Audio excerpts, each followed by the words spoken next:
Existe um lugar onde o chão solta fumaça, o asfalto racha por causa do calor e quase ninguém mais ousa morar. E não é roteiro de filme de terror, embora pareça saído direto de um. Esse lugar existe de verdade, se chama Centralia e fica na Pensilvânia, nos Estados Unidos. Desde 1962, um incêndio subterrâneo consome tudo por baixo da terra. E o mais assustador é que esse fogo nunca foi apagado. O cenário é tão surreal que inspirou filmes de terror, jogos famosos e virou referência quando o assunto é cidade fantasma. Mas o que será que aconteceu ali para transformar uma cidade comum num verdadeiro pesadelo em chamas? Hoje, o Belo Mundo vai contar tudo sobre essa cidade que virou um pesadelo subterrâneo e que continua queimando há mais de 60 anos. Antes de Centralia virar essa cidade quase fantasma, cheia de fumaça e rachaduras no chão, é bom voltar um pouquinho no tempo para entender como tudo começou. Lá pelo século XIX, a Pensilvânia era um lugar fundamental para a economia americana por causa da mineração de carvão. Era esse carvão que alimentava trens, aquecia casas e dava energia às fábricas durante a Revolução Industrial. Nessa época, surgiam diversas pequenas cidades, chamadas de coal towns, ou cidades do carvão, que eram construídas especificamente ao redor das minas para abrigar trabalhadores e suas famílias. Centralia nasceu exatamente nesse contexto. Inicialmente, a região passou por diferentes donos, desde tribos indígenas até investidores e especuladores de terras. Mas tudo mudou quando descobriram que o subsolo guardava um tesouro: carvão antracito, que é uma das variedades mais valiosas e eficientes. Foi como achar ouro preto enterrado no chão. Não demorou muito até que centenas de imigrantes, em busca de oportunidades, chegassem à cidade para trabalhar nas minas. Por volta de 1890, Centralia já tinha se tornado uma comunidade vibrante, com quase 3.000 habitantes. Era o típico lugar que você vê em filmes antigos, com hotéis para viajantes de negócios, mercados abastecidos, igrejas, bancos e, claro, tavernas animadas onde os operários se reuniam depois de um dia pesado de trabalho nas minas.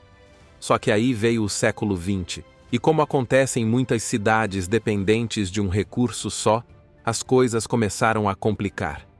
As reservas de carvão não eram mais tão fáceis de extrair, e eventos como a Primeira Guerra Mundial e crises econômicas mundiais fizeram a demanda diminuir bastante.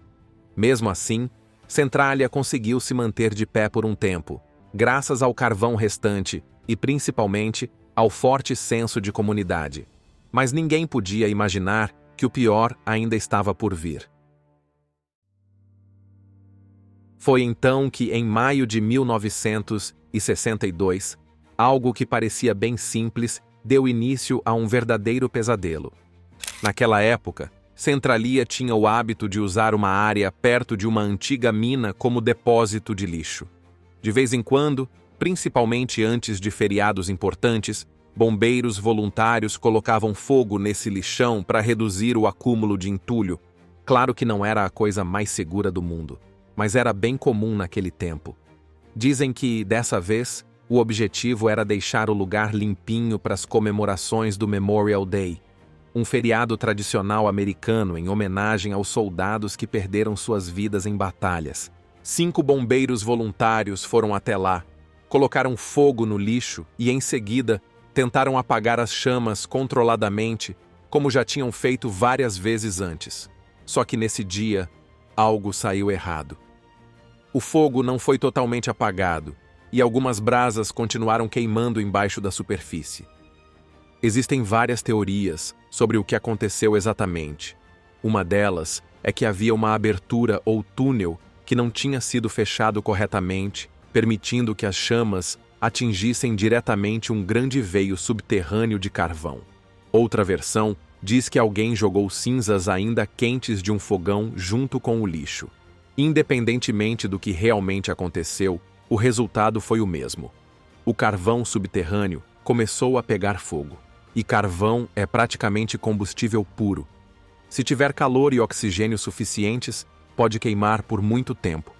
Ainda mais em uma região cheia de túneis de minas antigas, todos interligados, permitindo que as chamas se espalhassem rapidamente e sem controle. No começo, ninguém imaginou que fosse algo tão grave assim. Todos achavam que era só mais um pequeno incêndio que logo apagaria sozinho. Só que, à medida que as semanas foram passando, coisas estranhas começaram a acontecer. O solo ficou mais quente, fissuras surgiram no chão e em alguns lugares a fumaça já começava a escapar com um cheiro estranho. Aliás, falando em lugares que queimam de forma surreal, você já ouviu falar da Porta do Inferno no Turcomenistão? É uma cratera gigante em chamas no meio do deserto, acesa desde a década de 70. Quer saber mais sobre isso? Temos um vídeo completíssimo aqui no canal chamado O País Mais Misterioso e Secreto do Mundo, que explica tudo. Não deixe de assistir depois deste. Mas voltando à Centralia.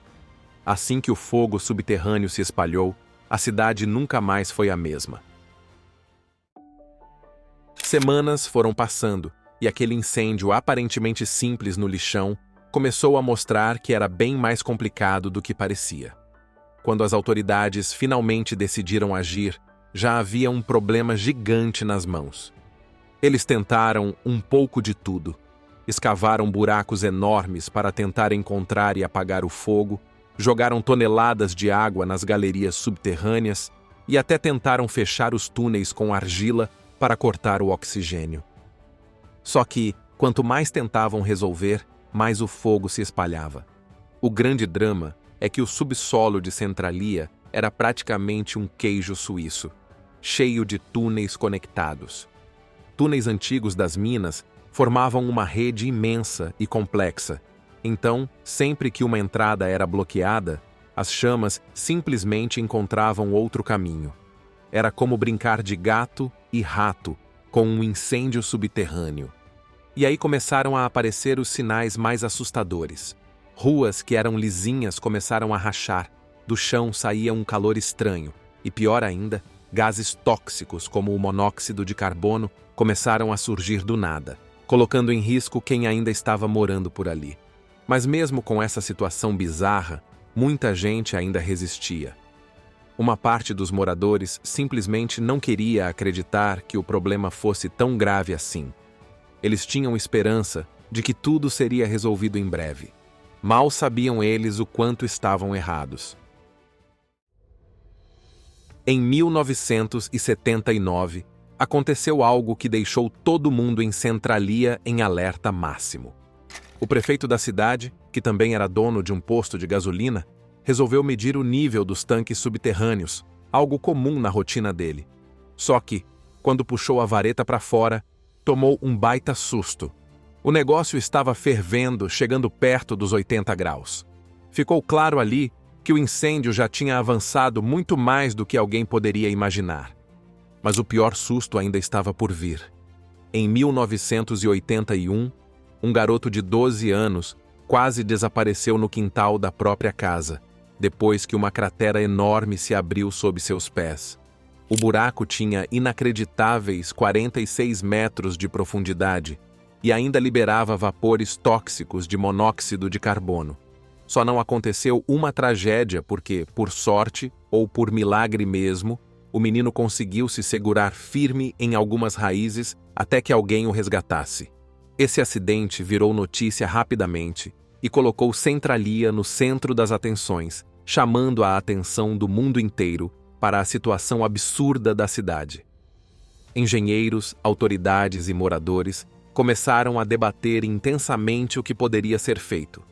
Era o começo do fim para Centralia. Depois desses acontecimentos bizarros e trágicos, vieram tentativas de resolver o problema. Primeiro, as autoridades pensaram: vamos cavar e isolar o fogo. Mas não era tão simples assim. Seria necessário abrir enormes valas, remover todo o carvão que estava queimando e depois selar as entradas com algo que impedisse o oxigênio de entrar. Era um projeto caro, complicado e muito arriscado. Mesmo assim, foram gastos milhões de dólares nessas tentativas que infelizmente não deram em nada. Como falamos agora há pouco, a rede subterrânea de túneis era muito extensa e o carvão era como um combustível que não acabava nunca. Quando uma entrada era fechada, logo o fogo encontrava outro caminho para se alimentar. Resumindo, era como tentar apagar um incêndio sem saber exatamente onde ele estava acontecendo. Enquanto o tempo passava, o problema só piorava. O calor subterrâneo aumentava, as casas começavam a rachar e gases tóxicos, como o perigoso monóxido de carbono, vazavam do solo em níveis preocupantes. Diante dessa situação, em 1984, o Congresso americano disponibilizou cerca de 42 milhões de dólares para ajudar a realocar a maior parte dos moradores da cidade. Muita gente aceitou essa oferta. Afinal, viver em um lugar que poderia desmoronar ou onde o ar estava contaminado não parecia nada confortável. Com o dinheiro recebido, muitos moradores se mudaram para áreas vizinhas, conseguiram empregos em outras cidades e deixaram Centralia para trás. Mas nem todo mundo quis ir embora. Um pequeno grupo, apegado às suas casas, memórias e raízes, decidiu resistir, argumentando que o fogo não era tão perigoso quanto parecia. Ou pelo menos não no pedaço da cidade onde moravam. Teve gente que chegou a acusar o governo de criar uma farsa para valorizar os terrenos e revendê-los mais caros depois. Com tantas opiniões diferentes, começaram as disputas judiciais. Em 1992, o estado da Pensilvânia declarou domínio eminente sobre todas as propriedades restantes, o que significa que o governo podia desapropriar tudo. Mesmo assim, alguns moradores foram à justiça lutando pelo direito de permanecer ali. Parece difícil acreditar, mas até hoje existem habitantes resistindo. Mesmo com esse cenário apocalíptico, algumas pessoas não querem sair de Centralia.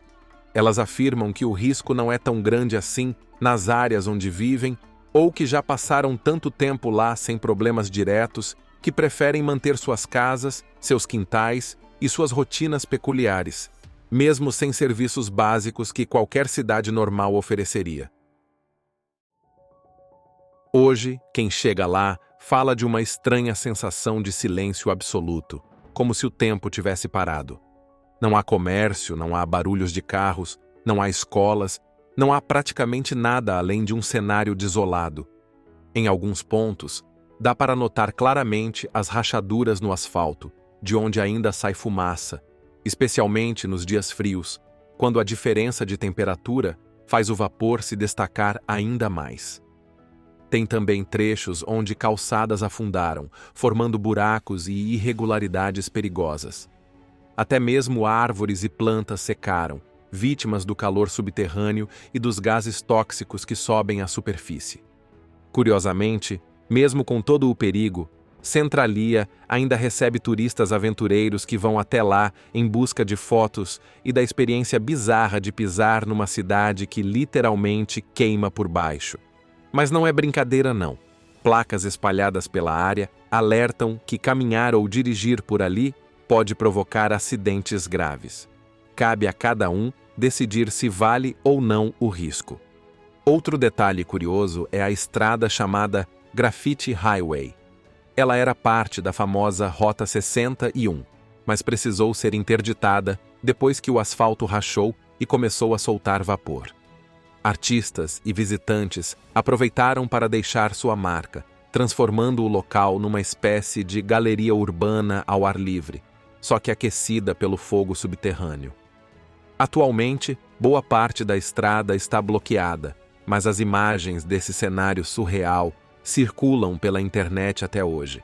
A população atual da cidade se resume a pouquíssimas pessoas. Fala-se em menos de 10 que resistem bravamente a abandonar suas casas. Alguns acreditam mesmo que não há perigo real, enquanto outros talvez gostem dessa atmosfera meio apocalíptica que transformou Centralia numa lenda viva. Só que, na prática, serviços públicos como correios, escolas ou coleta de lixo não existem mais ali. Eles vivem quase como em uma terra esquecida, isolados do resto do mundo. E claro que, Com toda essa história sombria, Centralia não ficaria só no turismo. Ela acabou virando inspiração para muita gente. Uma cidade subterrânea queimando há décadas, com fumaça saindo do chão e ruas abandonadas, logo chamou a atenção do universo do terror. Não demorou para surgirem boatos de que Centralia teria inspirado a criação do famoso jogo de terror Silent Hill. Embora a Konami, desenvolvedora do jogo, nunca tenha oficialmente confirmado isso, quem jogou ou assistiu ao filme de 2006 facilmente percebe as semelhanças. No filme, Silent Hill é uma cidade isolada por um incêndio subterrâneo, cercada por fumaça tóxica e um clima de total abandono, exatamente como Centralia na vida real. Essa conexão acabou tornando Centralia um destino obrigatório para fãs do gênero. Não faltam vídeos, documentários e exploradores urbanos que fazem questão de mostrar cada cantinho abandonado da cidade, comparando a realidade com a ficção. E sinceramente não dá para negar, tudo ali parece mesmo saído de um roteiro de cinema. Agora que você já mergulhou na história e nas curiosidades dessa cidade tão estranha, deve estar se perguntando: será que Centralia vai queimar para sempre? Bom, provavelmente sim. Segundo geólogos e especialistas, existe carvão suficiente nos veios subterrâneos para alimentar esse incêndio por pelo menos mais 1 ou 2 séculos. Controlar o fogo, que se espalha por túneis estreitos e cavernas conectadas cheias de combustível natural, é praticamente impossível. Na prática, isso significa que Centralia não tem chances reais de se recuperar. O governo americano já deu a cidade como perdida faz tempo e, exceto pelos poucos moradores que têm permissão especial para ficar até morrerem, ninguém mais poderá se instalar ali. A cidade está condenada a permanecer vazia, sendo lentamente consumida pelo calor subterrâneo. Do ponto de vista ambiental, é uma verdadeira tragédia. Incêndios subterrâneos liberam gases tóxicos constantemente, poluindo o ar e prejudicando o ambiente. Hoje em dia, mesmo se quisessem resolver, seria preciso um esforço gigantesco, muito caro e com poucas chances de sucesso. O pior é que, lá atrás, quando o fogo ainda era pequeno, talvez fosse fácil controlá-lo. Mas faltou planejamento, recursos e principalmente vontade política. Quando finalmente acordaram, já era tarde demais. E o futuro? Provavelmente o terreno continuará mudando, com novos afundamentos e mais fendas liberando fumaça. Alguns especialistas até dizem que a vegetação ou eventos naturais possam cobrir ou reduzir algumas dessas aberturas. Mas isso não quer dizer que o incêndio se apagará. Ele simplesmente continuará queimando silenciosamente sob a terra. Se existe uma lição nessa história toda, é a de que ignorar um problema nunca é uma boa solução. Quanto mais tempo passa, mais difícil fica resolvê-lo. No fim das contas, o caso de Centralia é único por várias razões. Existem outros incêndios subterrâneos no mundo, especialmente em minas na China, Índia e até em outras partes dos Estados Unidos. Mas poucos tiveram um impacto tão grande numa comunidade inteira e ficaram tão famosos. O fato de uma cidade inteira ter desaparecido aos poucos, engolida por um incêndio que ninguém vê, é algo que chama a atenção e impressiona qualquer pessoa que conheça a história ou visite Centralia. E você, já conhecia a história dessa cidade? Joga videogame? Sabia das referências em Silent Hill? Conta pra gente se teria coragem de fazer uma visita e o que achou mais estranho nessa cidade que virou praticamente um cenário de filme pós-apocalíptico. Espero que tenha curtido esse vídeo cheio de detalhes sobre Centralia. Afinal, histórias como essa mostram que, às vezes, a realidade consegue ser mais surreal do que qualquer ficção. Obrigado por ficar até aqui. Nos vemos na próxima viagem por esse belo mundo.